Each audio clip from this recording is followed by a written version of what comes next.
Hello दोस्तों, स्वागत है आपका हमारे YouTube चैनल में। आज हम बात करेंगे धीरूभाई अंबानी की। बिजनेस की दुनिया का एक ऐसा सफल चेहरा जिसने हर एक गरीब को उम्मीद दी। सफल होने के लिए पैसे नहीं, नियत होनी चाहिए। सफलता उन्हीं को मिलती है जो उसके लिए जोखिम उठाते हैं। धीरूभाई अंबानी ने बार बार साबित किया कि जोखिम लेना व्यवसाय का नहीं बल्कि आगे बढ़ने का मंत्र है। 28 दिसंबर 1932 को गुजरात के जूनागढ़ के पास एक छोटी सी गांव चोरवाड़ में धीरूभाई अंबानी का जन्म हुआ था। उनके पिता हीराचंद्र गोवर्धन भाई अंबानी एक साधारण टीचर थे और उनकी मां जमुनाबेन एक घरेलू महिला थी। धीरूभाई अंबानी के 4 और भाई बहन थे जिनके लिए अपने बड़े परिवार का पालन पोषण करना काफ़ी मुश्किल था। इसकी वजह से धीरूभाई अंबानी को बीच में ही पढ़ाई छोड़नी पड़ी और स्कूली शिक्षा भी अधूरी रह गई। पिता की मदद के लिए धीरूभाई ने छोटे मोटे काम करना शुरू कर दिए।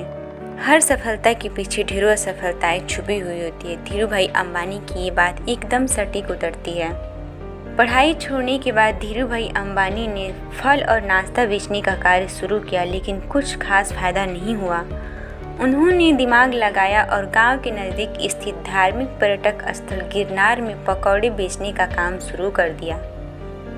ये काम पूरी तरह से आने वाले पर्यटकों पर निर्भर करता था, जो साल के कुछ समय तो अच्छा चलता था, लेकिन बाकी समय इसमें कुछ खास फायदा नहीं था। धीरूभाई अंबानी ने इस काम को भी कुछ समय बाद बंद कर दिया।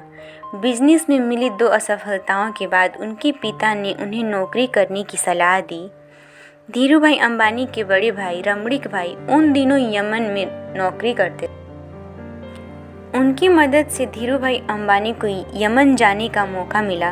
वहां उन्होंने पेट्रोल पंप पे नौकरी की और महज 2 सालों में ही अपनी योग्यता के बल से मैनेजर के पद पर पहुंच गए। इस नौकरी के दौरान भी उनका मन इसमें कम और व्यवसाय करने के मौक़ों की तरफ ज़्यादा रहा। उन्होंने हर एक संभावना पर विचार किया। वो हर समय यह सोचते रहते थे कि वे किस तरह से एक सफल बिजनेसमैन बन सकते हैं। 2 छोटी घटनाएं बिजनेस के प्रति उनकी जुनून को बयां करती हैं।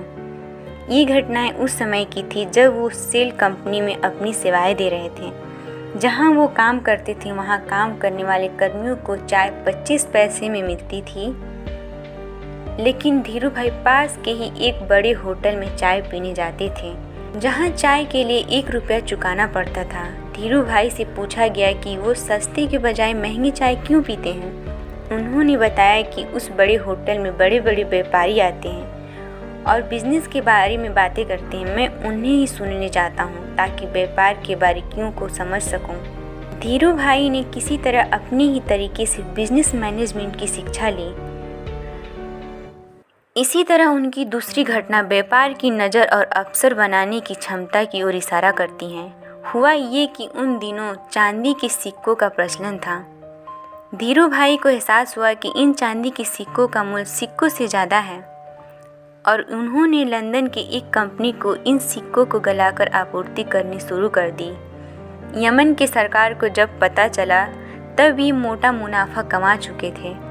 ये दोनों घटनाएं इशारा कर रही थी कि धीरूभाई के पास एक सफल बिजनेसमैन बनने के सारे गुण मौजूद थे। यमन में धीरूभाई का अच्छा खासा समय बीत रहा था कि वहां आज़ादी के लिए लड़ाई शुरू हो गई और धीरूभाई को यमन छोड़ना पड़ा। इस नौकरी के चले जाने के बाद उन्होंने नौकरी की जगह बिजनेस गढ़ने का निर्णय लिया, लेकिन बिजनेस शुरू करने के लिए पैसों की ज़रूरत थी। धीरूभाई अंबानी के पास निवेश के लिए बड़ी रकम नहीं थी, इसलिए उन्होंने अपने मामा त्र्यंबकम लाल दमाड़ी के साथ मसालों और शक्कर के व्यापार की शुरुआत की। यहीं रिलायंस कमर्शियल कॉरपोरेशन की नींव पड़ी, जिसने भारत के मसाले विदेशों में और विदेश के पॉलिस्टर भारत में बेचने की शुरुआत की। इसके बाद रिलायंस ने सूट के कारोबार में प्रवेश किया। यहाँ भी सफलता ने धीरूभाई के कदम चूमे और वे जल्द ही बॉम्बे व्यापारी सूट के कर्ता धर्ता बन गए। तो ये बिजनेस जोखिमों से भरा हुआ था और उनके मामा को जोखिम उठाना पसंद नहीं था, इसलिए दोनों के रास्ते अलग अलग हो गए। इससे रिलायंस पे कोई खास फर्क नहीं पड़ा और 1986 में रिलायंस टेक्सटाइल अस्तित्व में आया। इसी साल रिलायंस ने अहमदाबाद के नरौदा में टेक्सटाइल मिल की स्थापना की। बिमल की ब्रांडिंग इस तरह की गई कि ये घर घर में पहचाना जाने लगा और बिमल का कपड़ा एक बड़ा भारतीय ब्रांड बन गया। बिमल उनके बड़े भाई रमणीक लाल के बेटे का नाम था। इन्हीं सब संघर्षों के बीच उनका विवाह कोकिलाबेन से हुआ, जिनसे उन्हें 2 बेटे मुकेश तथा अनिल और 2 बेटियां दीप्ति और नीना हुई। उन्होंने उसके बाद पीछे मुड़कर कभी नहीं देखा। रिलायंस कंपनी के साथ ही पेट्रोलियम और दूरसंचार जैसी कंपनियों के साथ भारत की सबसे बड़ी कंपनी बनी। धीरूभाई अंबानी के जीवन पर आधारित एक फिल्म भी बनाई गई जिसका नाम था गुरु। इस फिल्म में अभिषेक बच्चन ने धीरूभाई अंबानी की भूमिका निभाई थी। लगातार बढ़ते बिजनेस के बीच उनका स्वास्थ्य खराब होने लगा और वह 6 जुलाई 2002 को उनकी मृत्यु हो गई। साल 2000 के दौरान अंबानी देश के सबसे रईस व्यक्ति बनकर उभरे। मीडिया के मुताबिक जब उनकी मृत्यु हुई तब रिलायंस 62,000 करोड़ की कंपनी बन चुकी थी। उनकी मृत्यु के बाद उनके बिजनेस को उनके बड़े बेटे मुकेश अंबानी ने संभाला।